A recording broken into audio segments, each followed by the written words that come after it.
Happy birthday to you! Hello, good morning, maayong adlaw. For today's video, birthday ng anak ko. At busy-bisihan tayo dito sa bahay sa paglilinis Maring. Siyempre, may mga bisita tayong darating. Maglinis tayo sa ating bahay mga Maring, kaya siyempre may bisita man. Siyempre, pag may bisita, doon lang maglilinis si Maring Yumi. Joke lang.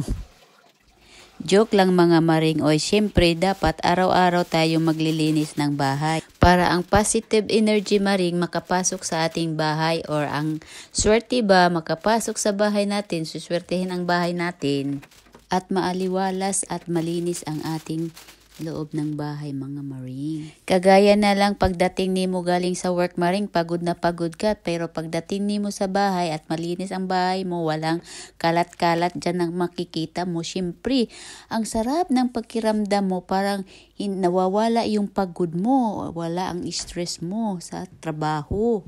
At gusto ko talaga Maring, araw-araw mayroon akong makikitang bulaklak sa aming bahay mga Maring, kasi parang feel ko talaga nga mayroong flower sa bahay namin.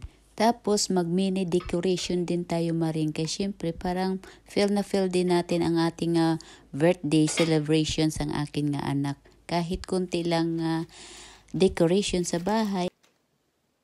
At saka hindi naman expert ito si Maring Yumi mag-decorate mga Maring.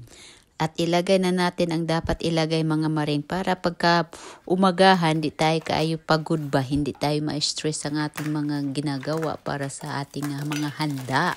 At kung anong makikita natin sa bahay ay lagay-lagay na natin dyan, kay para lang ma-perfect or ma-feel na naman natin Maring. Tapos mag-grocery na po tayo mga Maring. Tapos ilista po natin kung ano ang importante nating bibilhin para hindi natin makalimutan. At ilagay na din natin ang ating mga inumin mga Maring, para baka mamaya ang ating mga bisita mauuhaw, meron silang iinumin, no? Pagpatulak ba? Happy birthday. Thanks. Kay birthday na niya, magsimba muna kami mga Maring, kay maaga pa naman para may blessings din siya, no?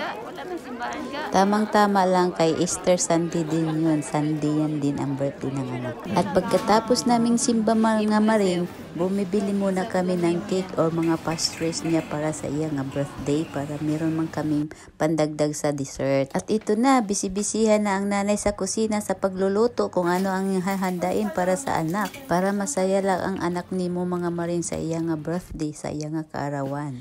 Ang iba dyan mga Maring, hindi ko na binibidyohan kasi nakalimutan ni Maring Yumi sa kabisi-bisi ba kung ano nang gustong gagawin, anong isunod nga gagawin. Iba't ibang menu, iba't ibang putahe.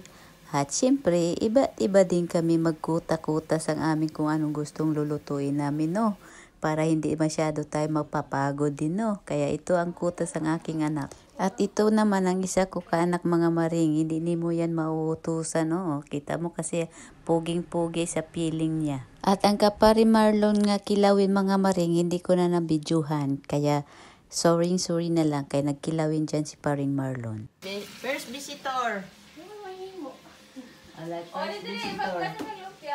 First visitors.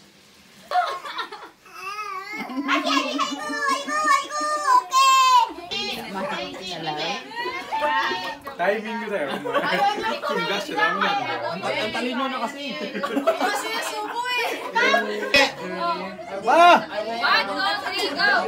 Happy birthday to you! Happy birthday to you! Happy birthday! Happy birthday! Happy birthday to you! Alam nila may birthday niya! Happy birthday! Ha? Ha? baka lang, No!